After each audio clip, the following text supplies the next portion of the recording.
Seb Nawak Productions, action.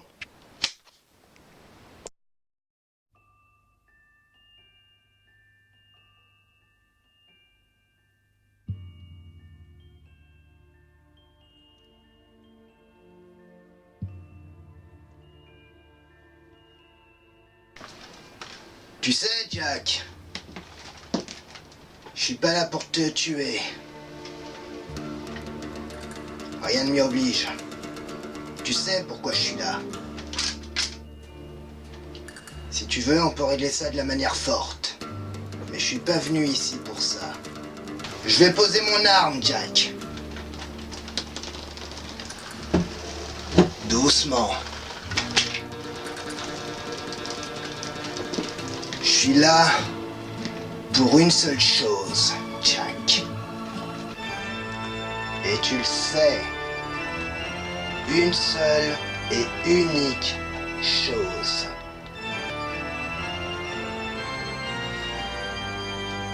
Une seule et unique chose, Jack. Je suis là pour...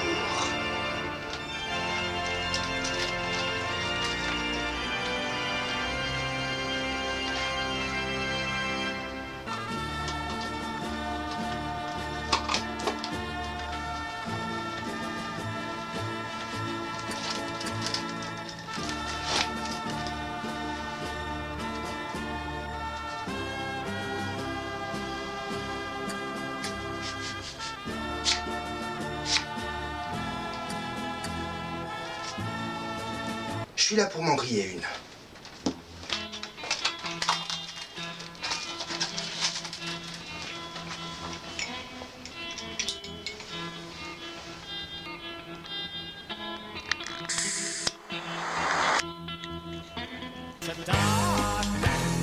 Ça rappellera le bon vieux temps. Le temps où j'avais un lance-flamme, fauve con. T'es prêt, Jack?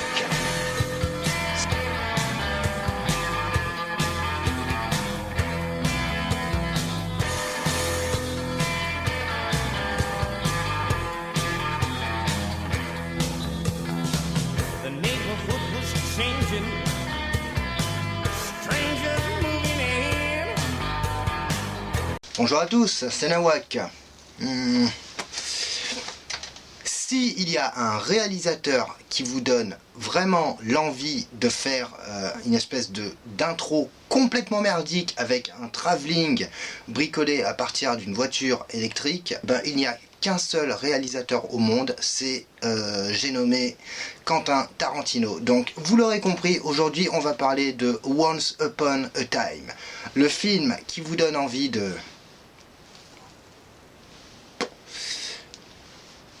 fumer tout en oubliant que vous allez crever d'un cancer.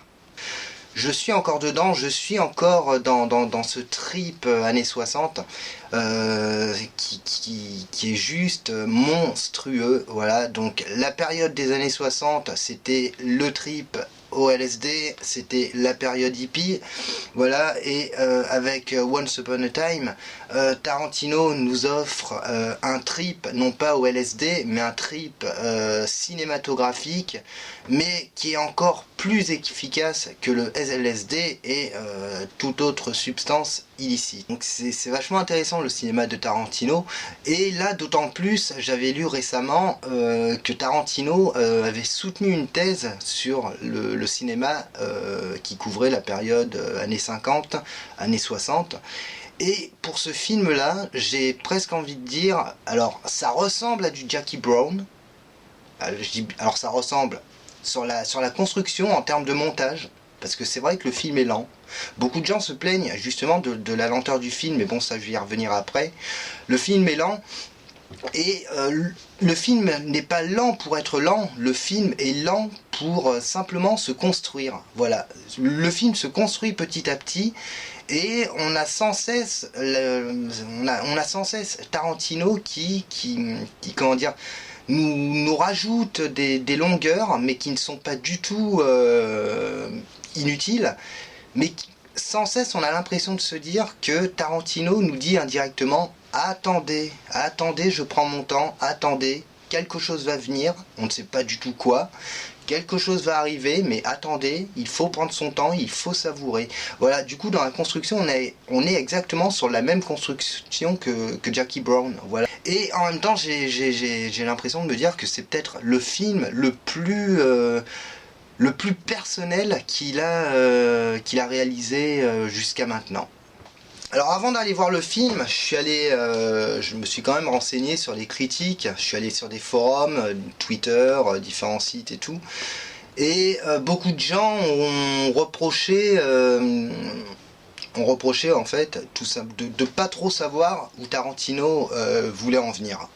Voilà, et j'ai envie de dire qu'à partir du titre, déjà, il était une fois, Once Upon a Time, j'ai eu l'impression en fait à la fin du film de me dire qu'en fait on était dans une espèce de conte, voilà, une espèce de conte, une espèce d'univers fantasmé, même s'il y avait en toile de fond des événements réels.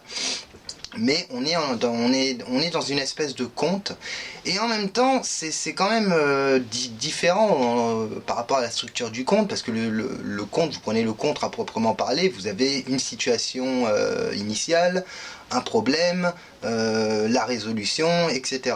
Et là on n'est pas du tout dans ce schéma là, c'est-à-dire dans le film à proprement parler, il n'y a pas d'enjeu. Voilà. Alors je tiens déjà à vous préciser, pour ceux qui ont peur d'être spoilés, je vais me baser uniquement sur les images de la bande-annonce qu'on voit sur ce qu'on voit dans le trailer. Voilà. Si je dois aborder le final, ça sera éventuellement en fin de vidéo. Je vous avertirai. Voilà, je vous serai prévenu. Spoiler. Ne vous inquiétez pas. Sinon, tout ce que je vais commenter dans la vidéo, ça sera uniquement à partir des images du trailer. Et en fait, je pense que c'est un film qu'il faut... je veux dire, c'est pas... Alors sans paraître... sans avoir le melon, sans avoir la grosse tête et tout ça...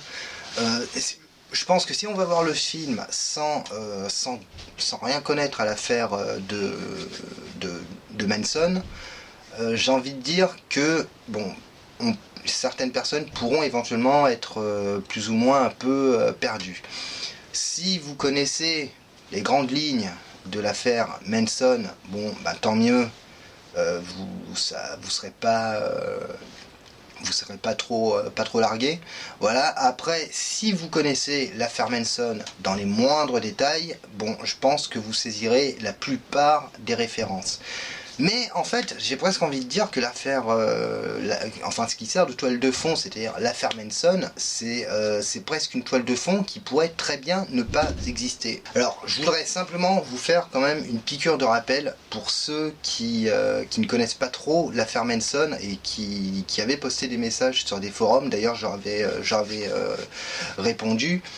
Cliff Booth, en fait, donc ça je l'ai su. Alors par contre, bon, je connaissais l'affaire Manson, mais ce petit point de détail, je l'ai appris il y a je sais pas moi, il y a quelques mois. Là, le personnage de Cliff Booth est tout simplement inspiré d'un personnage réel qui était également cascadeur et qui était membre, plus ou moins entre guillemets, de la famille Manson. Donc il était membre, alors c'était un proche de George Spone, propriétaire du Spone Ranch, voilà.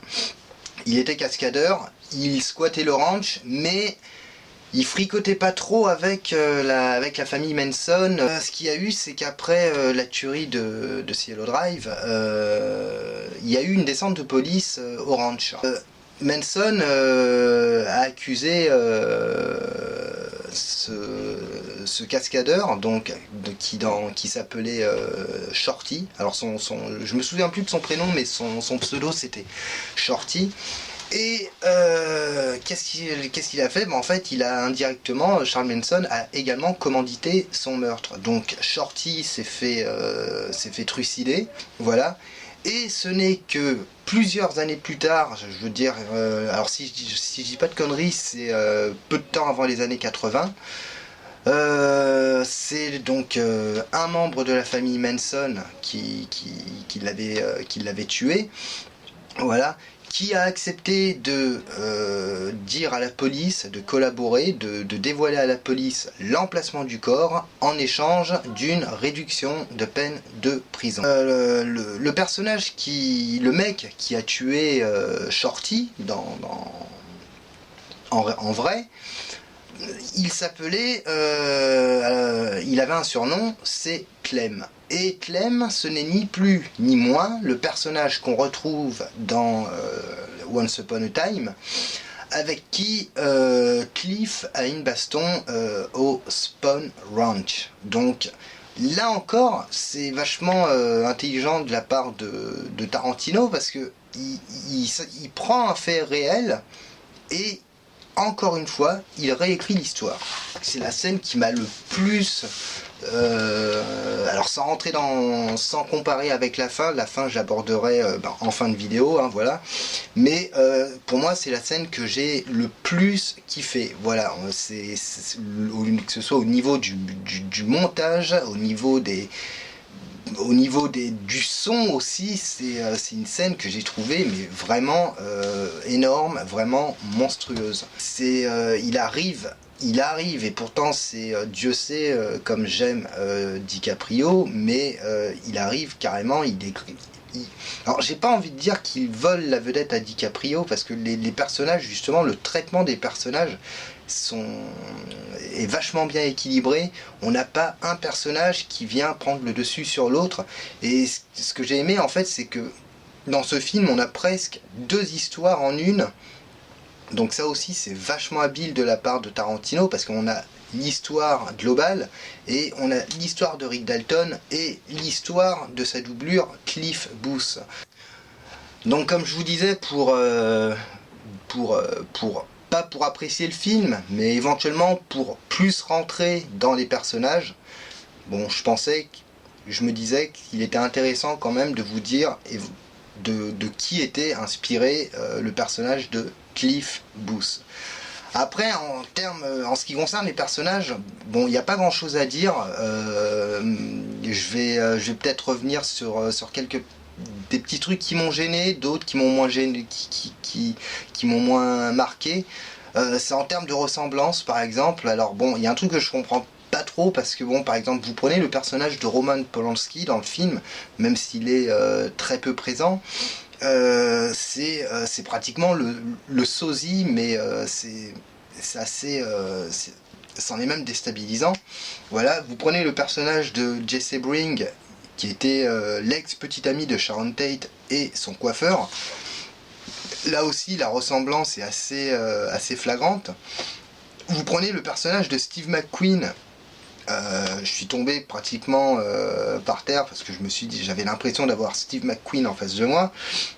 Voilà, mais à côté de ça, vous prenez d'autres personnages, ça n'a strictement rien à voir. Alors si Manson, il n'y a aucun souci, Manson, c'est entre guillemets, oui, c'est le portrait craché, la ressemblance, c'est vraiment frappante. Voilà, mais par contre, dans Once Upon a Time, alors bon, Bruce Lee ressemble à Bruce Lee, hein, évidemment, mais il y a des personnages, mais je me suis dit, mais il y a aucune ressemblance. Par exemple, le personnage de Tex, il n'y a strictement aucune ressemblance. Voilà.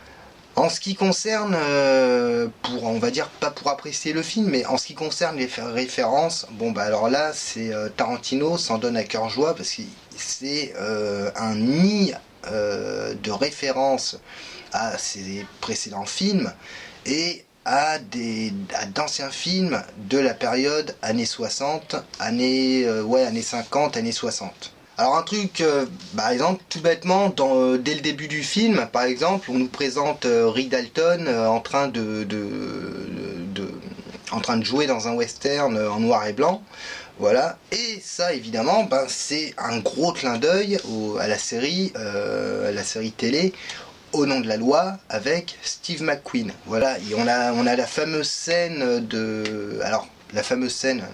pas la fameuse scène en moto, mais une des scènes de la grande évasion avec Steve McQueen, où Steve McQueen est remplacé par Rick Dalton. Voilà, et d'ailleurs c'est assez amusant parce que Rick Dalton s'imagine en fait dans le film La Grande Évasion, et puis à la fin il dit mais en fait ils m'ont pas pris, ils ont préféré prendre Steve McQueen. Donc ça c'était ouais, c'était quand même c'était tarantinesque quoi. C'est voilà, c'est il y a que Tarantino pour faire ce genre de truc. Les références, je veux dire, les références elles sont tellement nombreuses qu'il faudrait des plombes et des plombes pour toutes les citer.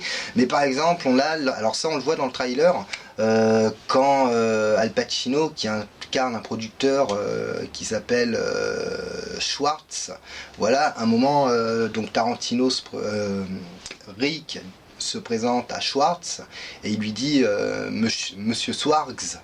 Et Al Pacino qui lui dit non, c'est pas Swargs, c'est Schwartz.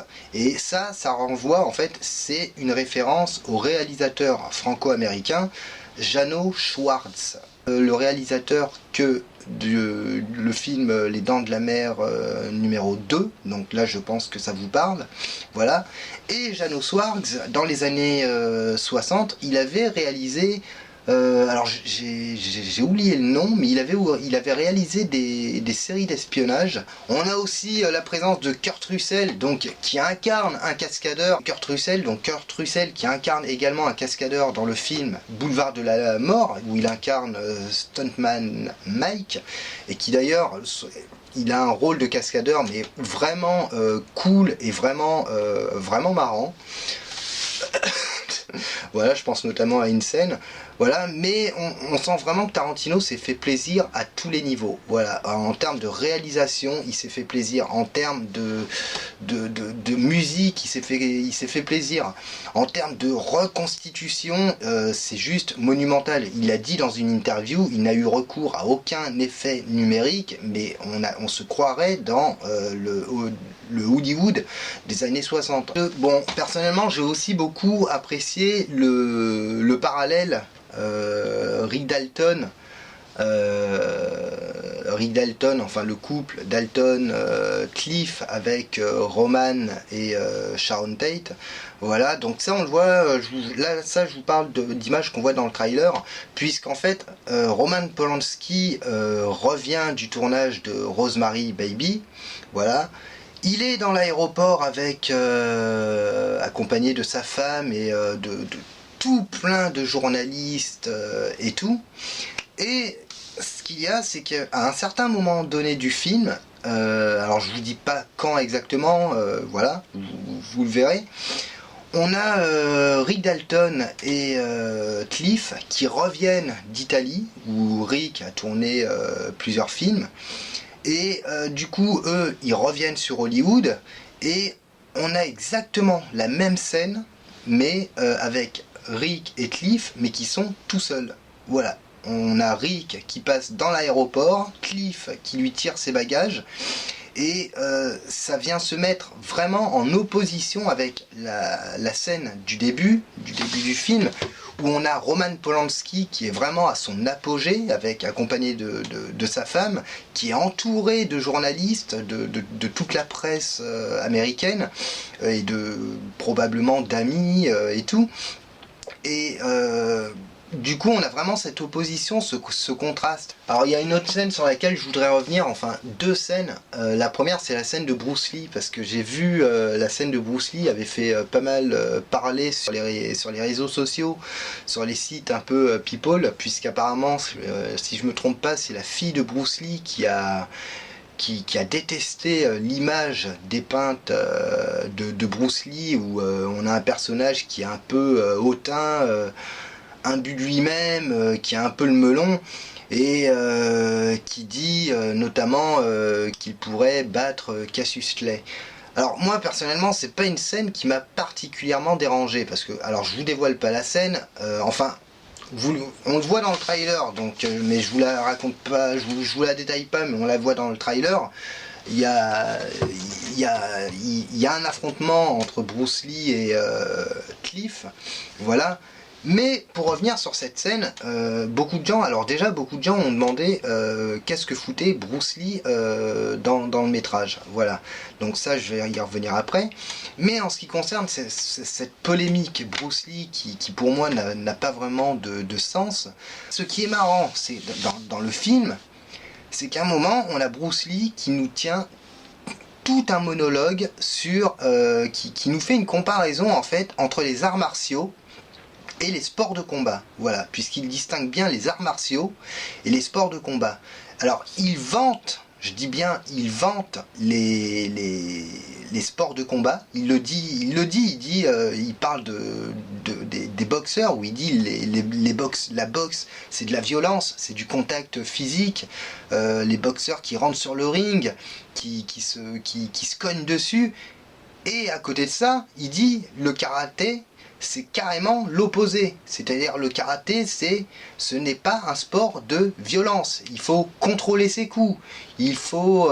je sais plus vraiment ce qu'il dit. Il dit qu'il faut contrôler ses coups, il faut être très concentré et tout. Donc moi j'ai trouvé ça vraiment marrant parce qu'en fait on a un Bruce Lee qui se moque en quelque sorte des arts martiaux. Et pour rebondir sur ce que je disais avant, puisque pas mal de gens ont demandé ce que Bruce Lee faisait quel était le rapport entre Bruce Lee et on va dire plus ou moins Sharon Tate, Manson et compagnie. Et il a chorégraphié notamment Sharon Tate pour des scènes de combat sur le film Mathelm règle ses comptes. Je crois que c'est ça. Voilà, et là où ça me permet de rebondir, c'est on a une scène dans Once Upon a Time, donc scène qui est également dans le trailer, où Margot Robbie, qui incarne Sharon Tate, se rend dans un cinéma. Le film qu'elle regarde, en fait, ce n'est ni plus ni moins que le film Mathelm règle ses comptes avec la vraie actrice Sharon Tate. Voilà, donc on a cette espèce de miroir triangulaire. En ce qui concerne Manson, beaucoup de gens ont regretté que Manson n'apparaisse que 30 secondes. Alors en fait, toutes les fois où vous le voyez dans le trailer, parce qu'en fait le trailer est mensonger, dans le film il débarque chez Sharon Tate, il est accueilli par Jesse Bring et il lui dit je cherche Terry Melcher. Voilà. Alors Terry Melcher, ce n'est ni plus ni moins que ce n'était ni plus ni moins à l'époque que le producteur des Beach Boys. Voilà. Charles Manson s'est rendu à Cielo Drive pour trouver Terry Melcher, pour essayer de régler un différend d'argent, puisque Terry Melcher lui devait de l'argent. Et quand Manson est arrivé à la villa, eh ben, il est tombé sur Sharon Tate. C'est vrai que le fait de voir Charles Manson uniquement 30 secondes, je trouve que ça renforce un peu comment dire, ça suggère en fait la présence du personnage, mais sans jamais qu'on le voit. Voilà, c'est-à-dire Charles Manson est suggéré à de nombreuses reprises, et j'ai trouvé ça vachement ingénieux parce qu'en fait, le fait que Charles Manson ne soit pratiquement pas vu, mais qu'il soit suggéré, ça renforce le sentiment de suspense et le sentiment d'inquiétude qu'on peut avoir vis-à-vis de Manson. Voilà. Alors là on arrive dans la zone de spoil, donc la zone de spoil c'est le final, voilà, donc le final, donc je vais pas rentrer dans les détails, vous verrez le final ou vous avez vu le final, c'est simplement, alors des gens ont dit c'est un passage qui est ultra violent. Non, c'est pas un passage qui est ultra violent, j'ai envie de dire qu'on est vraiment dans le style grand guignolesque, voilà. Alors Tarantino, on a l'impression qu'il se venge. Voilà, on a l'impression qu'il se venge, qu'il leur dit mais putain, à cause de vous, à cause de ce massacre, bah voilà, les années 60 telles qu'elles existaient, elles n'existaient plus. Parce qu'il faut savoir une chose, c'est que à partir du moment où il y a eu la tuerie de Cielo Drive, ça a complètement bouleversé les États-Unis, mais sous toutes les coutures. Donc, alors en ce qui concerne, bon, les personnages, donc Rick Dalton, Cliff Booth, Alors je me suis demandé quand même si Tarantino, suite à l'affaire Weinstein, le mouvement MeToo et compagnie, je me suis demandé si on n'avait pas un film presque anti-féministe. Voilà, alors je rentrerai pas dans les détails, mais ceux qui ont vu le film comprendront pourquoi, voilà, donc j'en dis pas plus, voilà, mais franchement, ça se sent, suite à l'affaire Weinstein, bah, tout d'un coup, tous les 2 jours, on avait une actrice qui disait avoir été victime d'abus sexuels, et il y a quand même un truc moi, que j'ai vachement aimé, alors pareil, c'est dans le trailer, c'est quand Rick sort et dit à son pote je suis has-been. Bon, qu'est-ce qui va pas, mec? C'est officiel, mon vieux. Je suis un has-been. On peut la voir à différents niveaux de lecture.